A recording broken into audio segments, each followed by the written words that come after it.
तो जब मैं पहली बार मिली थी तो ये तो कभी नहीं सोचा था कि मैं इनके साथ ही मेरे जीवन साथी बनने वाले हैं। बोलो कौन सा आम तोड़ना है? जो मैं आम बोलूं, तुम गोली मार के तोड़ सकते हो? एक्ट्रेस के साथ साथ उन्होंने बतौर निर्देशक भी फिल्म इंडस्ट्री में काम किया। इसके अलावा राजनीति की दुनिया में भी हेमा मालिनी ने अपना सफर बखूबी तय किया। तुम बच नहीं सकते अंतोनी। अभी तुम अपना बचने के बारे में सोचो बेबी।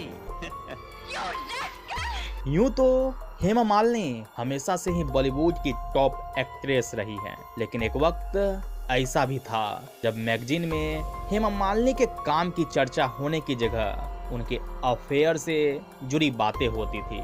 इस बात से जहां हेमा मालिनी ने मीडिया को इंटरव्यू देना बंद कर दिया था, वहीं उनके पिता ने पंडितों और ज्योतिषों का सहारा लेना शुरू कर दिया। हेमा मालिनी ने इस बात का जिक्र करते हुए अपनी आत्मकथा में लिखा है, कई मैगजीन मेरे अफेयर की कहानियों से भरी होती थी, जहां पत्रकार हमेशा कुछ ना कुछ लिखने की ताक में होते थे। वहीं इस बात से मेरे घर में चिंता का माहौल बन गया था। हेमा मालिनी ने अपनी आत्मकथा बियॉन्ड द ड्रीम गर्ल में आगे लिखा है, उस वक्त मैंने पत्रकारों से बातचीत करना और उन्हें इंटरव्यू देना ही बंद कर दिया, क्योंकि चीजें दिन पर दिन बुरी होती जा रही थी। मेरे पिता भी इस बात से काफी परेशान हो गए थे।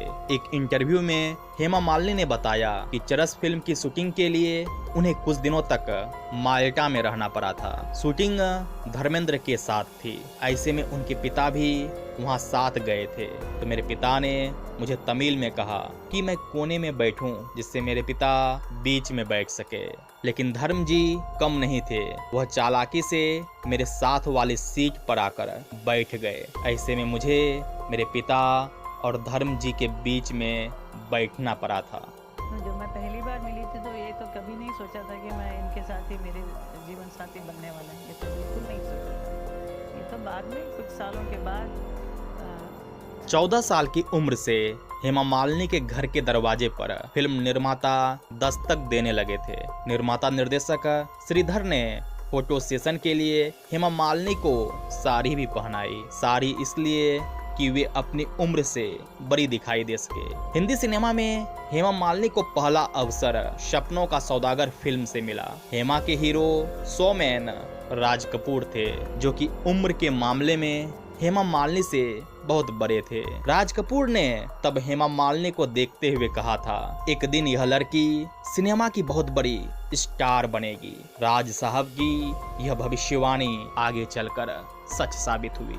1970 में रिलीज हुई फिल्म जॉनी मेरा नाम से हेमा मालिनी को गंभीरता से लिया जाने लगा। यह फिल्म बॉक्स ऑफिस पर सुपरहिट साबित हुई। इसमें क्या है, मैं तो यहीं चढ़ जाऊंगी। मैं 100 रुपए ठीक है, जब प्रेग्नेंट होंगी तब चढ़ूंगी। तब तो अशरफ ही दूंगा।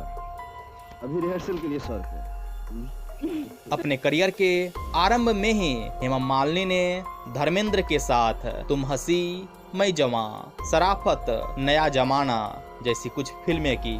आगे चलकर इस जोड़ी ने हिंदी सिनेमा के इतिहास में कई सफल फिल्में दी और बॉलीवुड की सर्वाधिक कामयाब जोड़ियों में से एक बनी। सीता और गीता में हेमा मालिनी ने डबल रोल निभाए। इस फिल्म की शानदार कामयाबी ने हेमा मालिनी को अग्रिम पंक्ति की नायिका बना दिया। हेमा मालिनी के सौंदर्य को देखकर उन्हें ड्रीम गर्ल पुकारा जाने लगा। वह जिस नाम से स्क्रीन पर आई, फैंस ने उन्हें खूब प्यार दिया। उनके फिल्मी नामों से आप अच्छी तरह से परिचित हैं, लेकिन क्या आपको मालूम है कि उनका असली नाम कुछ और है? बताते चलूं कि हेमा मालिनी का पूरा नाम हेमा मालिनी धर्मेंद्र देओल है। बोलो कौन सा आम तोड़ना है? जो मैं आम बोलूं, तुम गोली मार के तोड़ सकते हो? ये हमारे बाएं हाथ का खेल है। बड़े बड़े निशानेबाज हमारे पैर छूते हैं और कहते हैं वीरू, तुम्हारे जैसा निशानेबाज पैदा नहीं हुआ।